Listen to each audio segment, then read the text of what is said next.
What's up guys, Kizzlekicks here and welcome back to another episode of this Crystal Palace FIFA 16 career mode. In the last episode you saw us beat the team we're playing now, Spurs. We beat them at home of course, now we're going to have to face them at White Hart Lane. They're having a very good season so far, so it's going to be tricky. We did manage, like I say, just to nick a 1-0 win last time out. I get the feeling it could be a very different story this time though. Berahino's going to be leading the line. Joe Ledley starts, Wilfried Zaha on the right, Mark Bartra and Zuma the defensive pairing. Other than that, pretty much as you were, but they really did come flying at us out of the block. You can see here, just a couple of minutes on the clock and Trippier puts a dangerous ball in. It's punched away from Butland, unfortunately didn't fall to a Spurs man, but they kept coming forward. Again, we're still inside the opening 10 minutes. We're putting a lot of pressure on the ball, but they managed to play it around in the spaces quite nicely. Some beautiful one-touch stuff, and thankfully Butland was on hand again to make the save. But now, just in 12 minutes gone now, you can see what kind of onslaught we were under, and that is a fantastic save from Jack Butland, parrying the ball. I don't think he knew too much about it, but he put it way clear of danger. But again, Spurs still came forward. This time it's a strike at goal from Carroll that didn't cause any problems, and Butland managed to breathe, and he had about 10 minutes or so to breathe before he was in action again. This time some good defending from Mark Bartra, showing his composure, heading the ball back to him from the cross into the box. But they kept coming forward, Spurs, punching the ball away. Again here is Butland, and we're moving into the second half now. We managed to keep Spurs at bay. We didn't have any chances of our own in that first period, so very much looking for an improvement in this second half. Joel Ward coming forward early, gets brought down quite cynically as well, you must say, but we get a free kick, and you know how dangerous Cabaye can be from this sort of distance. Not on this occasion though, really disappointing free kick. He did manage to miss the wall, but hit the side netting. Moving into the second half, Butland having not one of his greatest moments. Instead of catching that, he punched it away, but the shot coming in from Bentaleb sailed high and wide of the mark. And then the second half was a bit more even, a bit more end-to-end. We got ourselves into the game. Balassi down the left, he was brought down in the box there. We thought that may be given as a penalty, as he appeared to go through the man first before getting the ball. It wasn't to be, and Spurs managed to get the ball away. And then Coquelin had a strike, of course. He'd love to grab a goal today, the former Arsenal man, Tottenham's main rivals, of course, but he couldn't do so. The shot straight down the throat of the goalkeeper. And then Christian Eriksen showing a decent burst of pace and strength to get away from Kurt Zouma. He cuts back nicely, surely a goal on the cards here, but Jack Butland pulls off an absolutely superb reaction save to deny Dembele. He can't quite believe he hasn't given Tottenham the lead there. And we're going to make a triple change. It's James McArthur getting a run out, Sergio Mendes as well, and Berahino, I think, all coming on. Just the fresh legs, hoping to secure what would be a decent point, I must say. Sergio Mendes getting involved here, sidesteps his man, hits a shot on his stronger left foot from distance, but didn't really cause the keeper any problems. And right at the death, in stoppage time, Tottenham caught us on the break. They had numbers forward, so Mendes does the right thing, takes one for the team, brings his man down.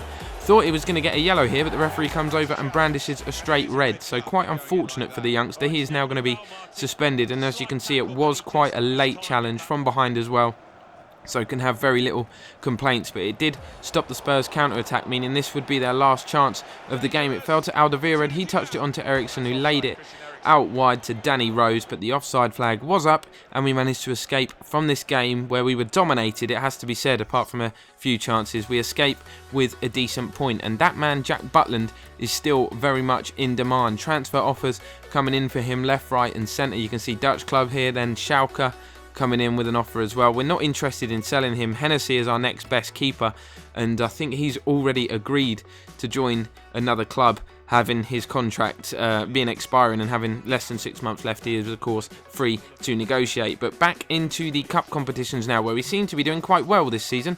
We've now got Hull at Selhurst Park in the FA Cup, the more prestigious of the two competitions. You can see a slight rotation side, nothing major.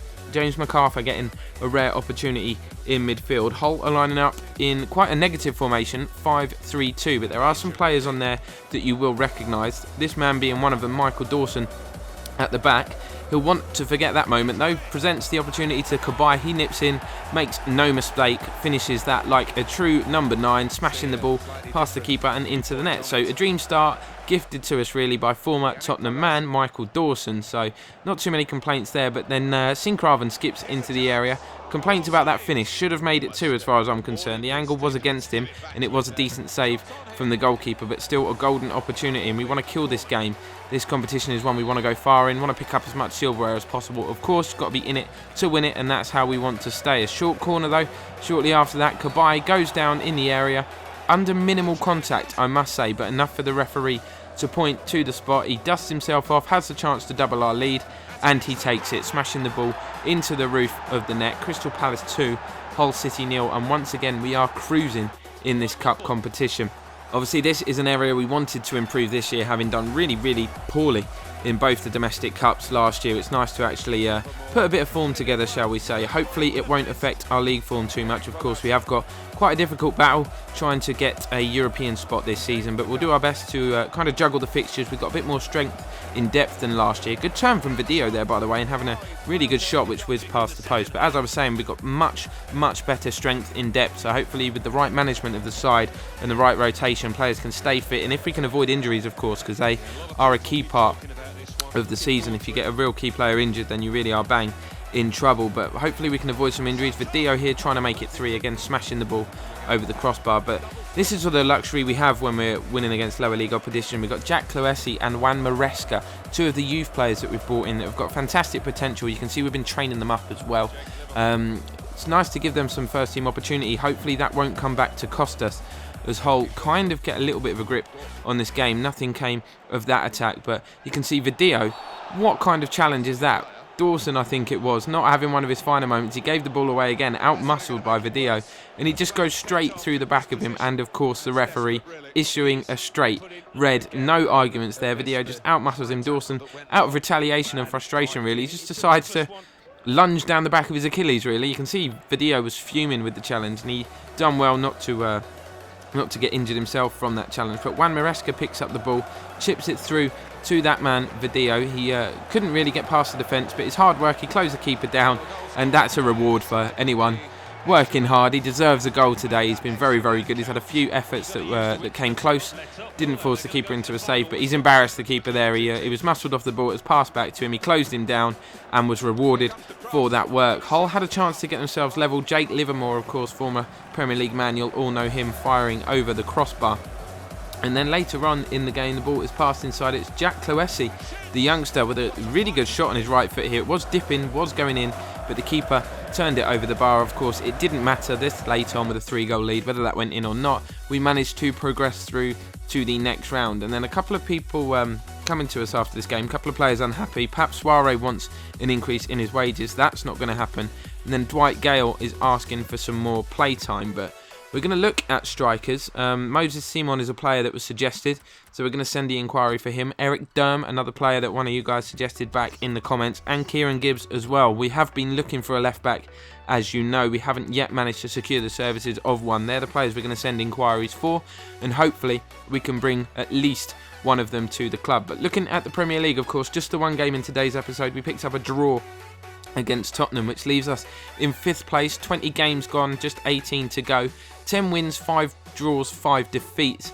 Those numbers are still a little bit too high. A couple more wins and we'd be right up there, as you can see. But things going all right at the moment. Chelsea have a 4-point lead at the top. City in 2nd, Everton 3rd, and United in 4th. Arsenal are down in 7th, and Liverpool down in 14th. Watford, Villa, and West Ham making up the relegation places, as you can see. But reaching the second half of the season, we're almost where we expect to be. Obviously still going a lot stronger in the cups, which is good to see. Chances of a trophy this season, we hope. But that's going to bring this one to a close, guys. Thanks very much for watching. Make sure you drop a like on the video and subscribe if you're new, and we will see you again next time.